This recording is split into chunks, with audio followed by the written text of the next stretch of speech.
In March 2012, a phenomenon shook the world. One day the sun failed to rise. Cities were shrouded in an unending night, plunging humanity into fear and chaos. As power grids failed and strange creatures began to emerge from the darkness, survival became a desperate race against time. What lies behind the endless night, and who will live to uncover its secrets? March 13th. For Hannah Reed, a single mother of 2 living in St. Louis, mornings were a time of chaos and routine. At 6:15 a.m., her alarm would buzz, followed by the clatter of cereal bowls as her son, Robbie, 10 years old, bickered with his sister, Lila, who had just turned 8. Life was far from perfect, but Hannah found solace in their small rituals. That morning, as the alarm buzzed and she tugged the curtains open, something felt off. The light was there, but it wasn't golden or warm. It was pale, almost gray, casting long, haunting shadows on her walls. She squinted, thinking perhaps it was a storm brewing, but the skies held no clouds. By 9 a.m., Hannah heard whispers from the neighbors about a strange dimness across the city. By 11:30 a.m., her phone buzzed with a local alert. Unusual solar activity reported. Stay calm. Authorities are investigating. The streets grew quieter as the eerie light began to fade entirely. By noon, darkness had engulfed everything. Elsewhere in Boston, James Renfield, a retired firefighter, took his usual walk at 7:30 a.m. The air had a damp chill that wasn't common for March. As he strolled past the harbor, he noticed seagulls circling erratically, their cries sharper and more desperate. Boats that were usually bustling with fishermen were eerily still.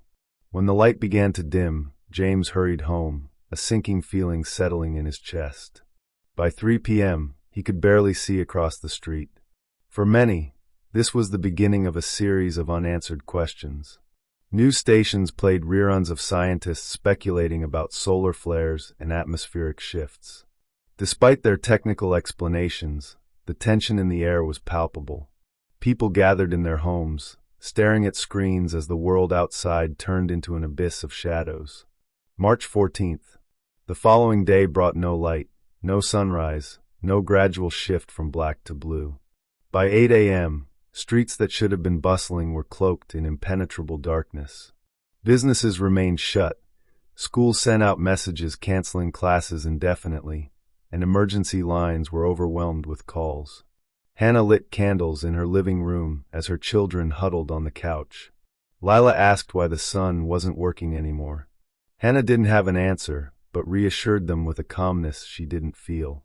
The glow of the flames illuminated the fear etched on her face. By 10 a.m., the power flickered out.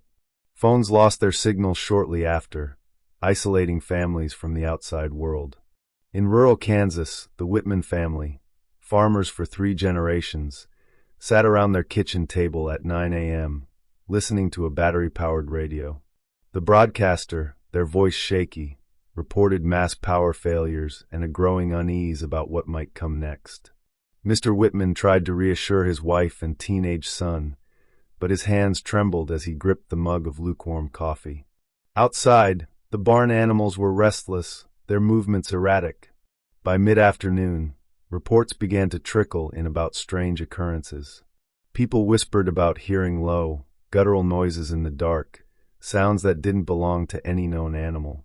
Shadows seemed thicker, moving unnaturally, and even the brightest flashlights couldn't pierce the blackness entirely. The Whitmans swore they saw shapes circling their barn at 4:30 p.m., shapes that disappeared when they stepped outside but left claw marks on the wooden walls. March 15th. By now, communities across the Midwest were entirely without power, and fear turned to panic.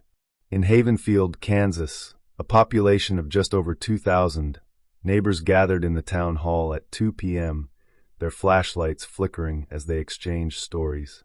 The mayor tried to calm them, but his voice was drowned out by cries of "What's happening? And what are those things?"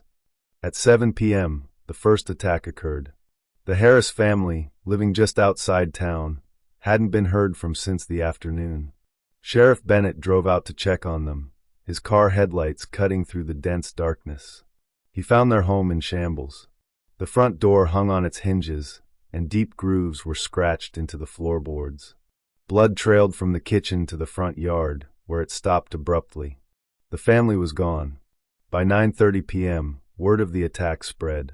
Survivors from neighboring farms described seeing flickering shadows with glowing eyes circling their homes. One man claimed he saw a figure with no distinct shape lunge at his dog, leaving nothing but a bloodied collar behind. March 17th. At the University of Chicago, Dr. Evelyn Carter, a seasoned astrophysicist known for her work in celestial mechanics, hadn't slept in days. By 3 a.m., she and her team had gathered enough data to make a chilling announcement. Sunlight wasn't gone. It was being absorbed by a vast, invisible barrier surrounding the Earth. At 10 a.m., the discovery was broadcast globally. Dr. Carter, her voice steady but strained, explained that the barrier seemed to shift, almost pulse, as if alive. Theories ranged from a naturally occurring event to something more sinister. Dr. Carter privately noted an unsettling correlation. The barrier's formation coincided with the solar alignment of 3 celestial bodies, a rarity that hadn't occurred in over 1,000 years. By 9 p.m., the public's unease turned to outright terror as more attacks were reported. Survivors described the creatures in horrifying detail. They moved like smoke but struck with force, leaving bodies shredded or simply gone. Across the world, people boarded up homes, lit candles, and prayed. The endless night was no longer just a mystery. It was a predator. March 20th. In New York City, the streets were eerily silent. By 6:30 p.m., the darkness had deepened to an oppressive pitch, smothering the usual sounds of urban life. Central Park, usually alive with joggers and families, had become a void. Some who ventured near it claimed to hear faint whispers, like voices carried on an unnatural wind. At 7:45 p.m., a group of 20 people, mostly teenagers from a nearby high school, decided to explore the park. They brought flashlights and laughed nervously as they stepped into the shadows. By 8:15 p.m., nearby residents heard the first screams. Survivors later described a wave of darkness spilling out of the trees, moving like liquid smoke. Shadowy figures emerged, their movements jerky and swift, as if they were hunting. The creatures didn't just attack, they overwhelmed. They seemed to tear at their victims with invisible claws, leaving only mangled remains. A survivor, clutching a broken flashlight, later recounted that the shadows didn't simply move, they devoured the light. Every attempt to shine a beam on them resulted in the light disappearing as though swallowed by the creatures. By 9:30 p.m., emergency responders who arrived on the scene found nothing but bloodstains on the pathways and jagged marks etched into the concrete, like claw marks from some monstrous beast. Across the city, panic spread faster than any news report. Those who hadn't believed in the rumors now barricaded their homes, lighting every candle and flashlight they could find. The city's heart seemed to stop beating, its usual hum replaced with an oppressive silence. March 22nd. In the days following the massacre, survivors began to form small, desperate groups. Among them was Nathaniel Hayes, a former Navy SEAL, whose years of training had made him both a leader and a protector. At 3 p.m., he found Clara Ortiz, a journalist, hiding in the ruins of a diner. Clara was clutching her camera and trembling, but her determination to document the truth was unmistakable. By 5:30 p.m., they had gathered 8 others, a mix of office workers, students, and an elderly librarian. Together, they sought refuge in an old cathedral on the city's outskirts. The heavy stone walls seemed safer than flimsy apartment buildings. At 7 p.m., the group lit dozens of candles, the warm glow casting eerie shadows on the ancient stained glass. While Nathaniel organized supplies and Clara documented their ordeal, the group explored the cathedral's dusty archives. At 9 p.m., they stumbled upon a locked room containing ancient texts. Among them was a brittle, leather-bound manuscript describing a phenomenon called Umbra Day. It spoke of shadow creatures unleashed when celestial seals were broken, an event tied to rare planetary alignments. The manuscript claimed that these creatures thrived in complete darkness, feeding on fear and chaos. Nathaniel read aloud the description of the creatures' movements, jerky, smoke-like, yet swift. Clara pointed out the similarities to what survivors had described from Central Park. The group sat in stunned silence, their fear deepening. Though they didn't voice it, each of them wondered if this wasn't just a natural disaster, but something far more sinister. March 25th. By 2 p.m., the group had established a rhythm of survival. They took turns guarding the cathedral, foraging for supplies, and maintaining their small arsenal of flashlights, candles, and lanterns. It was during one of these foraging trips that Nathaniel, Clara, and a young woman named Mia discovered something crucial. At 4:15 p.m., the trio ventured into an abandoned hardware store. They moved cautiously, their flashlights illuminating the aisles. While searching for batteries, Nathaniel noticed that the shadows pooling in the corners of the store didn't move closer. Testing a theory, he angled his flashlight directly at the largest shadow. The moment the light hit, the darkness seemed to recoil, shrinking away as though in pain. Clara hurried to document the phenomenon, while Mia retrieved floodlights from a shelf. By 6:30 p.m., they returned to the cathedral with their findings. That evening, the group experimented with their floodlights, setting them up around the building. At 8 p.m., as night fully descended, they saw the first signs of success. Shadows that had begun to creep toward the cathedral hesitated at the edges of the light, unable to cross the barrier. Despite the relief, the victory was short-lived. The group's battery supply was dwindling, and they knew the light couldn't last forever. Nathaniel's calm demeanor reassured the others, but Clara noticed the tension in his jaw and the way he avoided looking at the dwindling pile of resources. March 28th. By 10 a.m., Clara decided to interview survivors in a nearby bunker to gather more accounts of the shadows. Nathaniel reluctantly agreed, assigning 2 others to accompany her. The bunker was cramped and suffocating, with a dozen people crammed into a space meant for 6. At 12:30 p.m., Clara began documenting their stories.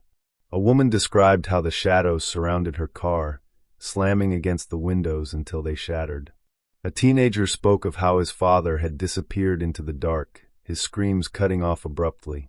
But it was an older man, gaunt and wild-eyed, who spoke the most chilling words. The man claimed that the creatures were not acting on their own, but were controlled by something larger. He described seeing a massive figure in the distance, a towering shadow that seemed to radiate malice.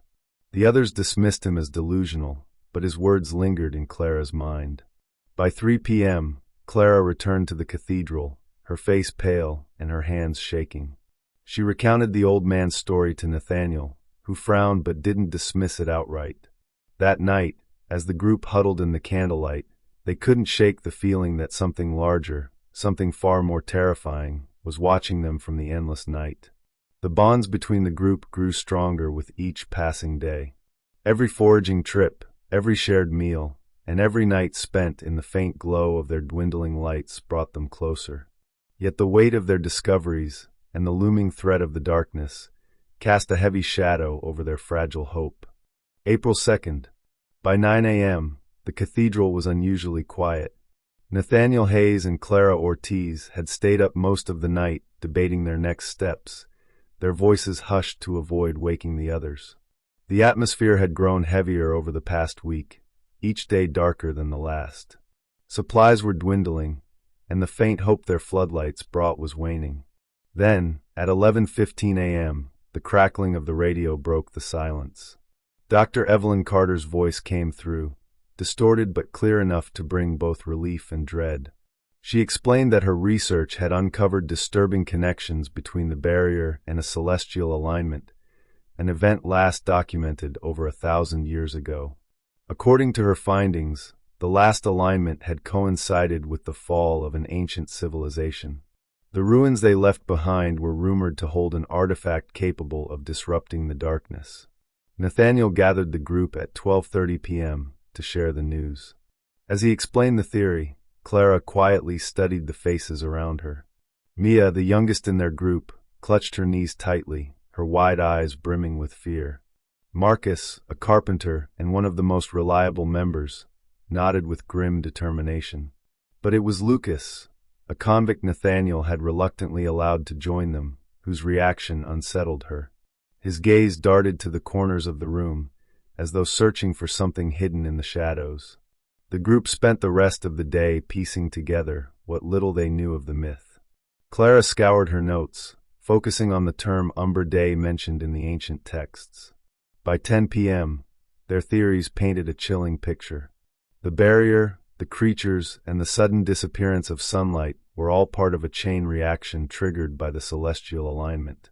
The artifact was their only chance of survival, but it lay thousands of miles away, deep in the ruins of a temple in Guatemala. April 5th. By 7 a.m., tensions in the group were palpable. Nathaniel noticed it first. Lucas had grown distant, spending more time in the cathedral's dark corners than with the others. At 2:30 p.m., during a routine check of their supplies, Mia discovered that 2 of their portable floodlights were missing. Nathaniel's sharp questioning revealed nothing, but unease spread through the group. At 8 p.m., disaster struck. The floodlights protecting the main entrance flickered and died, plunging the cathedral's nave into near-total darkness. Shadows surged forward, their movements erratic and frantic. The group scrambled to light candles and smaller torches, but the creatures had already begun their assault. Marcus was dragged into the dark, his screams silenced almost instantly. The attack lasted until 10:15 p.m., when Nathaniel managed to reposition a working floodlight. The surviving shadows retreated, their growls echoing ominously. In the aftermath, the group discovered the truth. Clara found the missing floodlights in Lucas's makeshift sleeping area, their wires deliberately cut. Lucas had sabotaged their defenses. At 11:45 p.m., Nathaniel confronted Lucas in the nave. Lucas admitted to his betrayal, his voice trembling as he described hearing promises whispered in the darkness, promises of safety, of being spared if he helped the creatures weaken the group. Nathaniel's decision was swift. The group, battered and broken, executed Lucas in the cathedral's shadows. Clara couldn't look away, the weight of their actions pressing heavily on her chest. April 10th. By 6:30 a.m., the group was smaller and more fractured than ever. The loss of Marcus and the betrayal by Lucas had shaken them to their core. Nathaniel buried his emotions beneath a mask of stoicism, while Clara threw herself into researching the temple in Guatemala. At 9 a.m., the radio crackled again, and Dr. Carter delivered more unsettling news. She explained that the next celestial alignment, the blood moon, would occur in exactly 7 days. This alignment would intensify the barrier and strengthen the creatures, potentially making the world's darkness permanent. The artifact in Guatemala was their only hope. At 3:45 p.m., Nathaniel called the group together. They discussed the logistics of reaching the temple. The journey would be treacherous, requiring them to travel across a country engulfed in darkness, avoiding creatures that were growing bolder with each passing day. Despite the risks, everyone agreed to make the journey. That evening, at 8 p.m., Clara stepped outside the cathedral for the first time in days to test a newly rigged spotlight. As the beam cut through the darkness, she thought she saw something in the distance, a towering shadow, far larger than the creatures they had encountered before. She said nothing to the group, but the image haunted her as they prepared to leave. By 11 p.m., the group began packing what little they had left. They knew the path ahead would demand every ounce of strength they had, but as Nathaniel looked around at their dimly lit faces, he couldn't shake the feeling that some of them wouldn't survive the journey. The group's resolve was tested with every passing moment, their bonds forged in the crucible of fear and desperation. The blood moon loomed large, its significance both terrifying and motivating. Yet, as they prepared for what lay ahead, the shadows seemed to gather more closely around the cathedral, whispering promises of safety and betrayal. April 12th. At 6 a.m., Nathaniel's group departed the cathedral, their sanctuary now a distant memory. The journey began with a stolen aircraft, its cockpit barely functional, but enough to take them to Guatemala. Mia, now the group's de facto navigator, sat in silence as she charted their course. Her hands shook with every button she pressed, but her determination never wavered. Nathaniel sat beside her, scanning the blackened skies for movement. By 10:15 a.m., the plane began its descent, landing roughly on an abandoned airstrip. From there, the group moved on foot, their path illuminated only by dim floodlights strapped to their backs. Every step was heavy with tension. The shadows seemed to grow thicker with each mile, pressing in from all directions, whispering incomprehensible threats. At 2:30 p.m., the first attack came. The creatures moved in swift waves, their smoky forms slicing through the group's fragile defenses. Marcus's brother, Daniel, was the first to fall, dragged into the darkness before anyone could react. The group barely had time to regroup before another wave surged forward. By 5:45 p.m., they found shelter in a crumbling village. Clara sat apart from the others, clutching her camera. She had been documenting everything, every attack, every loss, every fragment of hope. Nathaniel approached her, his face drawn with exhaustion.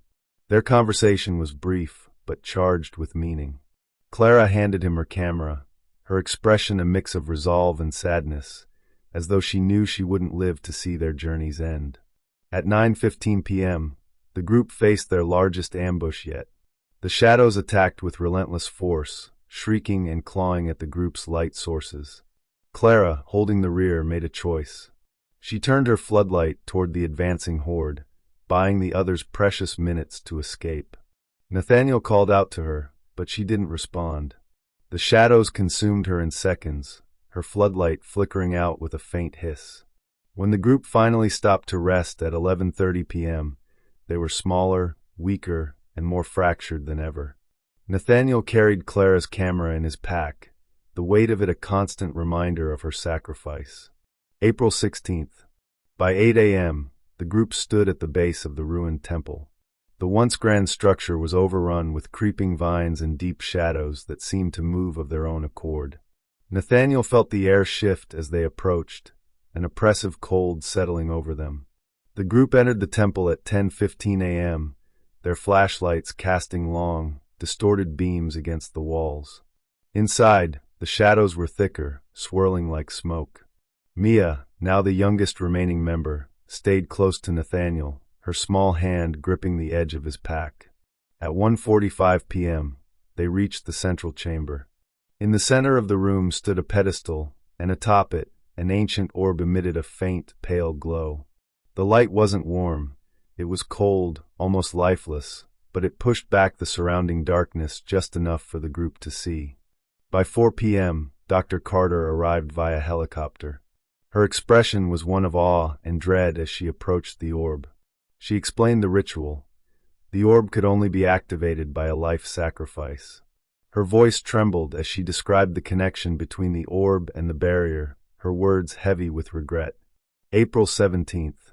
At 6 a.m., the group began their final preparations. Each member knew what the ritual would require, but no one spoke of it aloud. Nathaniel, ever the leader, watched as Mia tried to reinforce their dwindling defenses. She refused to meet his gaze, her quiet movements speaking volumes. By 8:30 a.m., the shadows began their advance. The creatures seemed to sense what was coming, their movements more frenzied than ever. Nathaniel gathered the group in a circle, his expression grave. He took the orb in his hands, its cold light reflecting in his eyes. At 10:15 a.m., the shadows attacked. The group fought valiantly, but the creatures were relentless, pouring into the chamber like a living tide. Mia screamed as one of the creatures lunged at her, only for Nathaniel to step in its path. His flashlight flickered and died, but he stood his ground, his voice steady as he issued his final orders. By 11 a.m., Nathaniel placed the orb on the pedestal. Dr. Carter recited the incantation, her voice barely audible over the roar of the shadows. Nathaniel knelt before the orb, his hand steady as he drew a blade across his palm. His blood dripped onto the orb, and the light grew brighter, pushing the shadows back inch by inch. The creatures shrieked in unison, their forms dissolving into the air as the orb pulsed with blinding light. By 11:45 a.m., the ritual was complete. Nathaniel's body collapsed beside the orb, his face serene even in death. The remaining group members stood in stunned silence, the weight of his sacrifice settling over them like a shroud. As the sun broke through the barrier for the first time in weeks, the group emerged from the temple. The air was warm again, the shadows gone, but the scars of their journey remained. Mia clutched Clara's camera tightly, her gaze fixed on the horizon. Nathaniel's sacrifice had saved the world, but the cost was etched into the hearts of those who survived. The orb, now inert, remained in the temple, a silent reminder of the darkness that had nearly consumed everything. April 18th. The sun pierces the horizon for the first time in over a month. Survivors emerge from hiding, blinking at the sudden brightness. Shadow creatures dissipate with shrieks of pain, leaving only the scarred landscape behind. April 20th. Nathaniel's journal and Clara's footage are broadcast worldwide, detailing humanity's fight against the endless night. The orb, now inert, becomes a symbol of sacrifice and resilience.